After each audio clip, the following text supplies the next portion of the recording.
Halo guys, Assalamualaikum warahmatullahi wabarakatuh. Kembali lagi bersama saya Bobby Herian. Kali ini saya ingin apa guys ya sedikit memberikan apa ya judul konten kali ini adalah apa bibit ubi saya yang hilang itu Allah ganti tunai dengan yang lebih baik, ya, yang jauh lebih baik. Jadi gini, ini kisah hidup saya ya, kisah hidup yang kalau kalau kita punya kisah hidup itu kan baiknya kita bagikan. Terserah ada ya, tidak gitu kan, tapi ini saya rasakan guys, ya. Betapa kalau kita itu kita selalu bersyukur, kita selalu ikhlas, selalu sabar, kita percaya pada Allah. Kalau Allah tuh ada rencana yang lebih baik untuk kita gitu kan, itu semua akan terjadi guys, ya, akan terjadi. Apalagi kita sebagai muslim yang taat ya, kita diharuskan untuk taat pada Allah, dan kita kunci kan cuma dua, yaitu ketika mendapat nikmat kita bersyukur, dan ketika mendapatkan ujian kita bersabar. Itu aja kuncinya. Nikmat bersyukur, ujian bersabar, selesai. Tidak ada yang lain. Jadi bersyukur ketika mendapat nikmat itu adalah ya, sebagai seorang hamba kita wajib bersyukur ketika mendapat nikmat, dan wajib bersabar ketika kita mendapat musibah atau ujian. Itu aja kuncinya. Jadi Anda tidak akan pernah merasa galau, stres.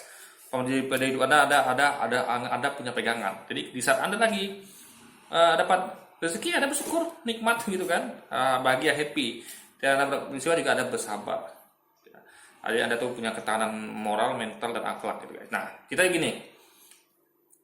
Seperti yang Anda tahu di vlog saya kan, saya kan sering buat vlog-vlog melihat kebun ubi, nanam ubi gitu kan. Ini yang sedikit berkerumun lah gitu kan, yang walaupun kecil-kecilan gitu. Nah, ini kisah berapa bulan lalu sebenarnya ya.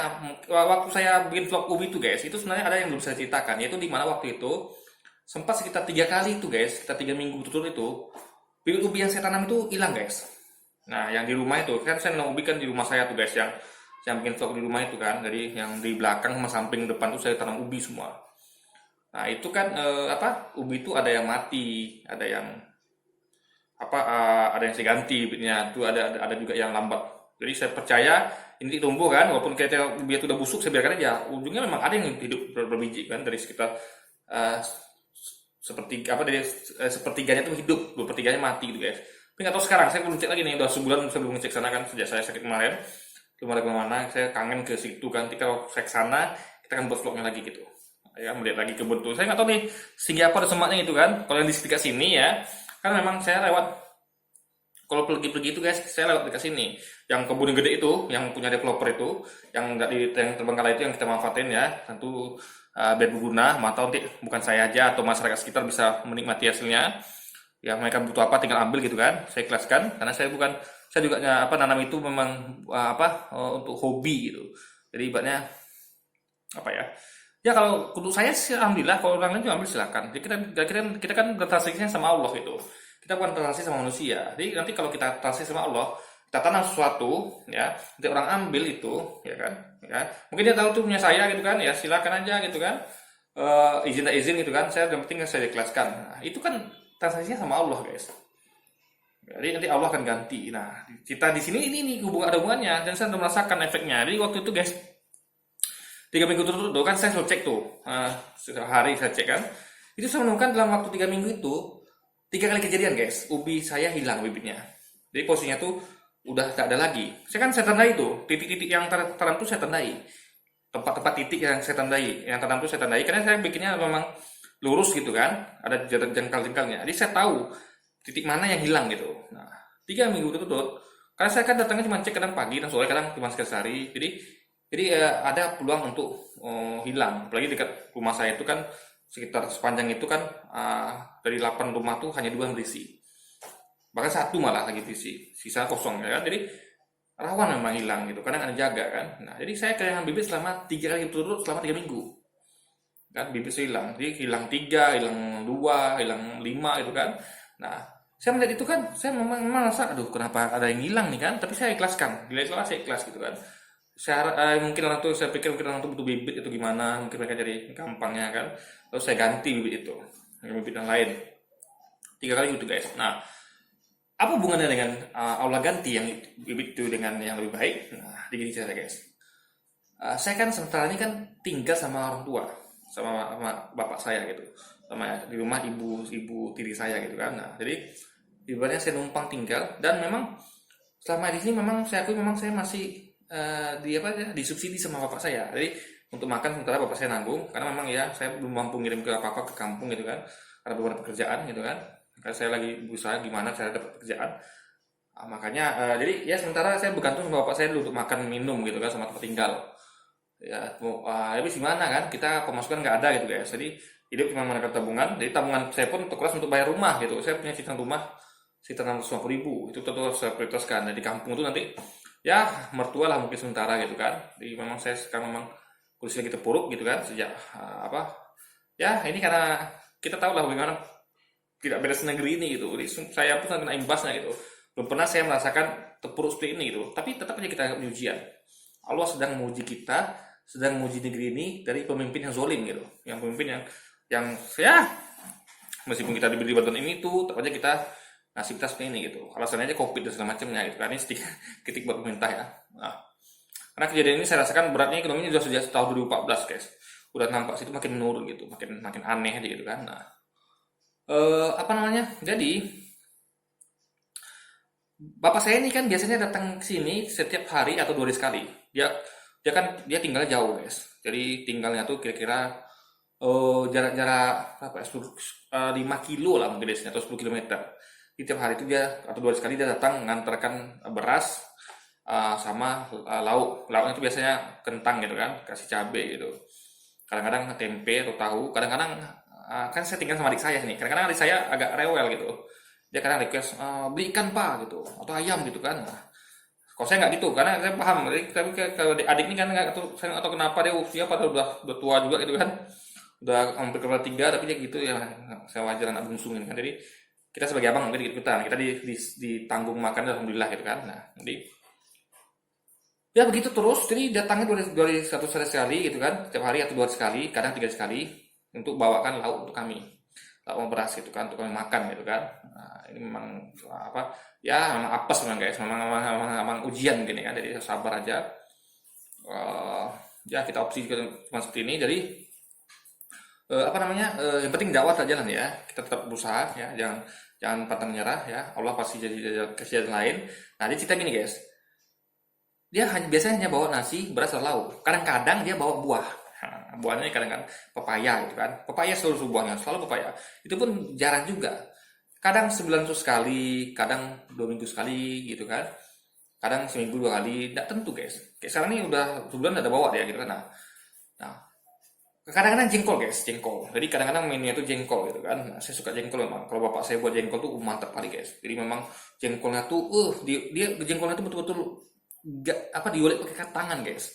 Diuleknya tuh dicampur cabai pakai tangan. Jadi mantap pokoknya guys. Saya suka jengkol buatan bapak saya tuh, memang sangat favorit guys. Saya suka sekali.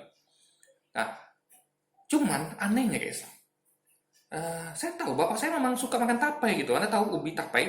Dia suka makan itu, tapi dia nggak pernah bawa ke sini gitu guys. Ya kan, nggak pernah. Jadi anehnya selama 3 minggu itu dia selalu bawa tapai. Itu saya tanya. Jadi selama 3 minggu itu 3 kali saya makan tapai. Tiap minggu itu dia ada bawa tapai gitu. Mungkin lebih mungkin. Intinya selama 3 minggu kejadian itu bibit ubi itu hilang, dia selalu membawa tapai. Saya tinggal sini sekitar udah berapa bulan ya? Mungkin udah sekitar 3 bulan mungkin. Nah, di fase awal saya tinggal sini, awal tuh ya, waktu itu kan saya belum nanam ubi nih. Itu kan proyeknya lama tuh guys, harus cabut rumput lagi, bersihin semuanya. Jadi mungkin lewat sebulan lah sebelum saya kelar nanam bibit itu kan. Saya pegang sini juga soalnya dekat dapat 2 tempat ini, jadi memang agak lama. Apalagi saya cuma pakai parang gitu kan, saya nggak pakai cangkul gitu. Nah, jadi itu nggak ada dia bawa apa namanya, tape ubi nggak ada. Nah, ketika itu kejadian hilang itu, dia bawa selalu tape ubi, kan? Selama 3 minggu berturut-turut, ya kan? Nah, tape ubinya itu memang dibagi 2. Jadi memang dia bukan sengaja berikan ke saya gitu guys, karena saya tahu dia memang suka tape ubi. Nah, cuman tidak pernah dibawanya sebelumnya, nah, ya kan? Dia tuh makannya paling dia di tempat dia nongkrong itu kan, atau tempat dia kerja, atau di rumah dia di sana dia makan itu. Tapi kenapa dia itu bawa sini, dan itu bukan untuk saya, tapi dia makan nanti disisakan untuk saya guys, gitu disisakan. Jadi ubinya tuh besar, sampai ubinya pasti besar gitu kan, dia makan setengah atau kadang dia makan sepertiga guys, sisakan saya. karena Bob itu ubi untuk kau ya. Nah, sisa dibelah, dia kan dibagi dua tuh guys, atau dibagi tiga, dia sepertiga, saya 2/3. Jadi saya baru mikirnya, baru ngehnya itu berapa minggu belakangan nih guys. Saya baru ngeh gitu kan.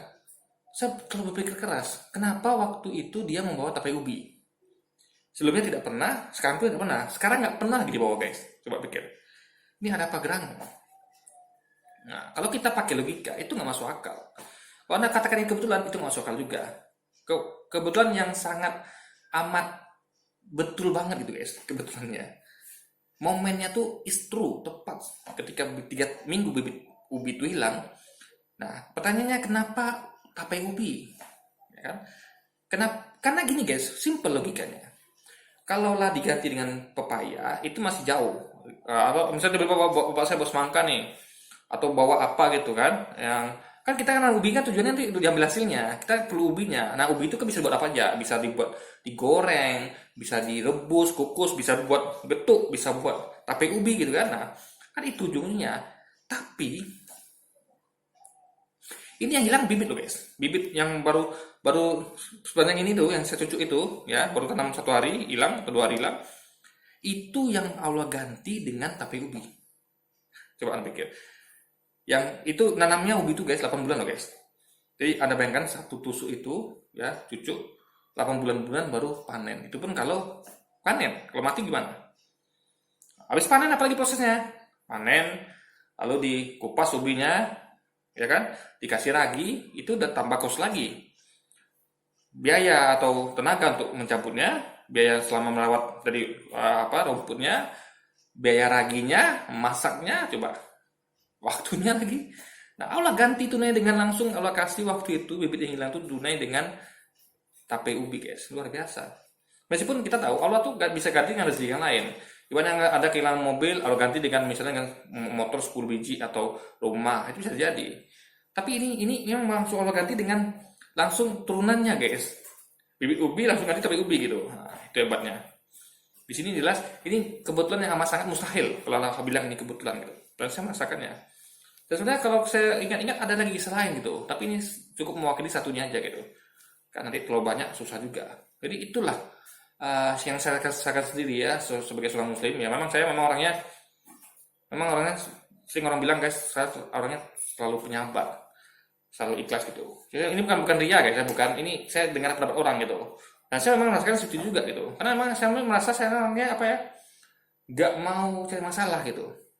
Dalam artian mungkin ada katakan dakwah saya masalah gitu. Karena dakwah itu guys, apapun yang sampaikan, walaupun kebenaran pun ada yang nggak suka.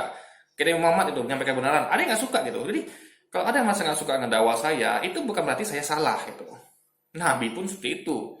Nabi pun digituin. Bahkan Yesus pun atau Nabi Isa digituin juga. Dia menyampaikan kebenaran tapi nggak suka. Jadi nggak peduli dengan orang nggak suka sama kita. Ya kalau anda merasa anda orang yang punya sifat yang baik, anda pelihara itu. Apakah anda orang sabar, ikhlas gitu kan? Bersyukur, ada pertanyaan gitu. Ada orang yang menyampaikan kebenaran, yang menyampaikan yang hak dan yang batil, ada teruskan. Jadi kalau orang nggak suka itu perkara mereka. Jadi kita berada dalam garis lurus yang selalu menyampaikan kebenaran dan punya sifat yang harus kita pertahankan sebagai seorang muslim yang taat guys. Ini jadi nggak peduli orang suka nggak suka, kalau ada jalan lurus dari Muhammad kan, dia akan teruskan itu. Makanya pelihara sifat-sifat itu. Jadi ini suatu hal yang nyata yang saya rasakan. Kan? Lebih nyata bahkan yang saya katakan tadi, Allah bisa aja ganti yang lain. Bibit ubi hilang, Allah ganti dengan pepaya, itu bisa juga kan alasannya kan. Tapi kan ini kan lebih suatu hal yang lebih bagi saya itu hampir nggak masuk akal guys. Kok bisa ada saya menerima memakan tape ubi di bawah bapak saya, itu bukan untuk saya khusus guys, memang dia makan juga. Kenapa dia nyisakan untuk saya gitu loh. Karena selama ini kayak pepaya, itu dia nggak makan sama sekali. Memang sengaja untuk kami. Dia bawa pepaya, dia kadang orang bawa jengkol gitu kan. Jengkol enggak, jengkol dia memang bagi 2, dia makan juga jengkol ya. Pepaya enggak, yang lain enggak. Dia cuma yang bagi 2 tuh mana tuh jengkol. Bagi 4 malah jengkol guys. Dia seperempatnya. Bisa makan jengkol tuh, ketika dia bawa jengkol itu kan, masak jengkol langsung dimasakkannya kan. Nah itu saya makan jengkol jam 4 sore itu guys. Dia makan, saya makan. Nanti jam 8 malam makan lagi. Kalau pagi makan lagi, siang makan lagi, baru habis jengkolnya. Jadi sebanyak itulah porsi jengkolnya. Bisa untuk 4 kali makan guys. Kalau dia kan sekali makan gitu kan. Nah, itu pun jengkolnya banyak guys. Jadi saya makan itu ya saking banyaknya, karena gini, jengkol itu kan takut nanti basi. Jadi target harus siang habis gitu. Makanya saya bagi. Udah makan sama dia jam 4 sore, diambilin dia kan. Mantap kali bapak saya guys. Orangnya sangat perhatian gitu kan. Nanti memang saya lagi sakit juga gitu kan. Jadi ya diambilin semua gitu kan, dimasakin diambilin. Malam nanti saya makan lagi. Karena memang harus minum obat kan. Jadi makan harus harus kencang biar kita cepat sehat. Nah, nanti malam ada lagi, pagi masih ada lagi, siang masih ada lagi. Nah itu nggak mungkin saya lebihkan lagi. Nanti takutnya basi gitu kan, karena tau lah bagaimana jengkol kan. Saya nggak tahu juga, tapi saya pertahankan jangan mubazir. Maka saya lock sampai siang. Jadi sisanya tiga yang untuk bagi tiga tuh saya apain. Memang banyak masih jengkol itu guys, banyak sekali jengkolnya. Jadi kadang-kadang kalau orang biasa makan jengkol, biasa kan dulu kan saya awal-awal makan jengkol tuh kan suka makannya tuh kan sedikit karena pahit. Dikit jengkolnya nasi banyak. Saya enggak, malah jengkol nasi so banyak gitu guys. Bahkan kalau kondisi ini kadang jengkol banyak pada nasi gitu kan. Saking banyak jengkol dia yang dibeli dia gitu kan. Nah, ya, mungkin segitu aja video kali ini guys ya. Hikmah kalau kita bersabar dan selalu bersyukur, insya Allah Allah akan ganti barang kita yang hilang itu dengan rezeki yang baik lagi, dengan datang dari arah yang tidak diduga, dan saya merasakannya. Mungkin ada juga pengalaman sebagai yang lain gitu kan, yang merasakan hal yang sama, keanehan dan hal yang sama di saya yang hampir mustahil dikatakan kebetulan gitu kan, karena kok betul banget gitu loh ya kan. Nah, ada bisa sharing di sini kolom komentar, kita berbagi bersama gitu kan. Jadi ya ini kan namanya sharing pengalaman hidup, mudah-mudahan jadi motivasi agar kita selalu bersyukur ketika dapat nikmat dan selalu bersabar ketika dapat ujian. Mudah-mudahan Allah semua lindungi kita semua dari mara bahaya dan selalu mencukupkan rezeki kita dimanapun kita berada ya. Dan kita tetap menjalankan segala perintahnya dan menghindari semua larangannya. Oke guys, jadi sekian dulu video kita kali ini. Sampai jumpa lagi di video berikutnya. Wassalamualaikum warahmatullahi wabarakatuh.